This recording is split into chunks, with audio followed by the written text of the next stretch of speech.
messieurs, permettez-moi tout d'abord d'exprimer mon plaisir de participer à ce débat extrêmement important et qui vient nourrir la position que la Belgique portera sur le nouveau cadre de développement pour l'après 2015.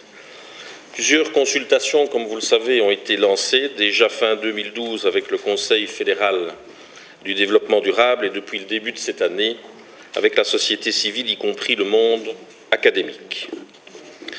Ik kan natuurlijk dit initiatief van de Senaat als belangrijk bijdragen aan dit debat dan ook alleen maar sterk toejuichen. Deze resolutie bevat veel elementen die ik grotendeels deel en ik zal nu toekijken op de opvolging die eraan gegeven zal worden. Ik twijfel er niet aan dat de Senaat gedurende die hele proces dat tot 2015 loopt, zal blijven nadenken en aanbevelingen zal formuleren over deze problématique. Madame la Présidente, la crise profonde que nous traversons, je l'ai dit tout à l'heure, depuis 2007, a de nombreuses facettes. C'est une crise systémique qui trouve ses racines dans les choix posés au XXe siècle et qui nous mènera, de gré ou de force, à une mutation profonde de nos sociétés. Nous vivons une véritable bifurcation historique qui pose des défis sans précédent dans les domaines financiers, c'est de celui-là que nous parlons tout le temps, mais il n'y a pas que celui-là, économique, social, écologique, biotechnologique, mais aussi virtuel. Le monde dans lequel nous vivons en 2013 ne nous autorise pas de recourir aux recettes traditionnelles. Il y va de notre intérêt à toutes et tous. Dans ce contexte, il est tout d'abord primordial que nous continuions de tout mettre en œuvre pour la réalisation des objectifs du millénaire avant la fin de 2015. Entre-temps, le débat sur le cadre post-2015 bat son plein. Et au niveau de l'Union européenne, je l'ai dit tout à l'heure aussi, j'ai participé à un premier débat en février entre ministres de la coopération à Dublin.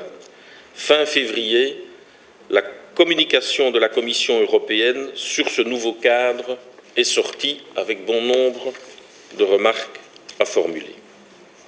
Het post-2015 kader moet universeel en op rechten gebaseerd zijn.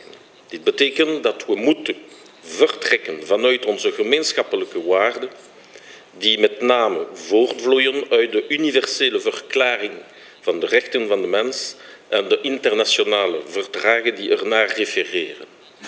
En deze waarden op die manier verwoorden dat ze rekening houden met de nationale realiteit en capaciteit. Deze formulering moet voor iedereen leiden tot een verbetering en in geen geval tot achteruitgang. Dat moet zich ook in concrete doelstellingen omzetten. Deze rechtenbenadering met inbegrip van het recht op sociale bescherming, waarvan Olivier de Schutter heeft gesproken, alhoewel Rudy Delorme heeft gezegd dat een wereldsysteem van sociale bescherming een utopie is. Et je vous ai dit ce que je pensais de l'utopie, c'est cela qui fait avancer le monde. Deze rechtenbenadering is tevens geworteld in de nieuwe wet op de Belgische ontwikkelingssamenwerking, die vorige week door de Senaat werd aangenomen, net als een ander essentieel element, de beleidscoherentie voor ontwikkeling. La cohérence des politiques en faveur du développement est un élément central de ce débat. Pour prendre un exemple que je vais vivre la semaine prochaine, nous avons sur le Congo des coopérations militaires. Il y a évidemment des impacts au niveau des affaires étrangères et nous avons même des coopérations en matière de chemin de fer. Eux, ils ont de la chance, au moins ils n'ont pas de la neige, donc ce n'est pas comme ici, parce que cet après-midi, ça va être les questions liées à cela. Mais la cohérence des politiques est fondamentale et c'est un élément central de ce débat. Les politiques financières, économiques, sociales et environnementales devront désormais systématiquement être considérées à l'aune de leurs implications sur le développement durable. Vous l'avez souligné à juste titre tout à l'heure, Madame Sow. Par ailleurs, ce nouveau cadre doit responsabiliser pleinement les différents acteurs impliqués. Si la responsabilité des nations est primordiale, elle doit être mise sur le même pied d'égalité que la responsabilité des acteurs du secteur privé. Dans un monde globalisé, où un simple clic d'ordinateur permet de jouer dangereusement avec l'équilibre des finances et d'interférer sur la stabilité des États, de spéculer sur les denrées alimentaires ou de déterminer négativement l'avenir de milliers ou de millions de travailleurs, il est essentiel, fondamental, de redonner à la puissance publique une capacité d'action et de contrôle. Et ça, j'y serai particulièrement vigilant. Le défi de la lutte contre la pauvreté doit rester central dans le nouveau cadre.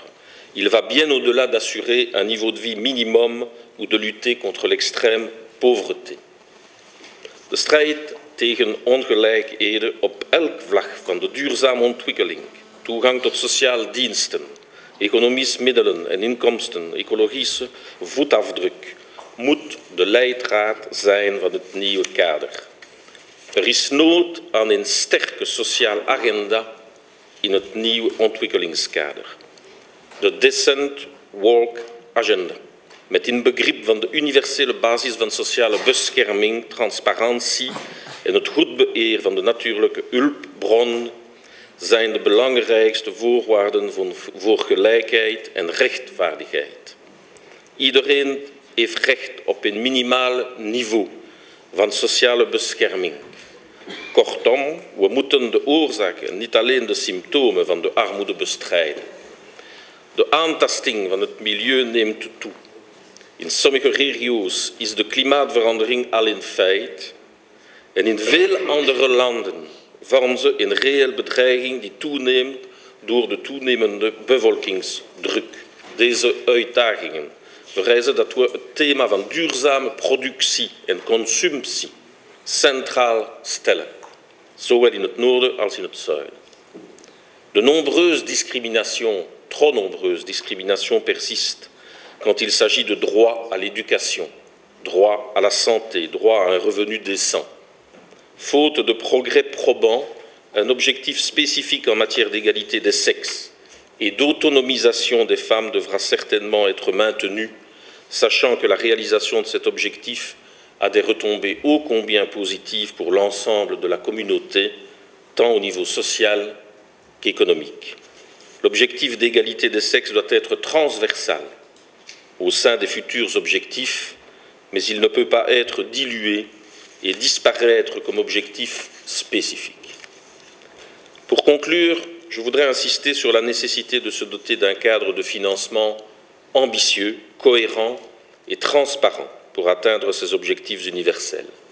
Dans un contexte mondial de crise et de rigueur budgétaire, il est encore plus crucial de réaffirmer notre engagement en matière d'APD et de chercher des pistes alternatives de financement via des systèmes de redistribution nationale et internationale telles les taxes internationales, la taxe sur les transactions financières ou la taxe sur le transport maritime, une partie des revenus de la vente des droits d'émission et la mobilisation de ressources domestiques via une fiscalité progressive. Mais s'il est essentiel de lever de nouvelles ressources, il est aussi tout autant, je voudrais insister, de mettre en place des mécanismes de régulation des flux illicites, souvent liés aux pratiques d'évasion fiscale, afin de stopper cette hémorragie financière facilitée par les paradis fiscaux et qui représente plus que ce que les pays reçoivent, et c'est déjà beaucoup en aide au développement. Je vous remercie.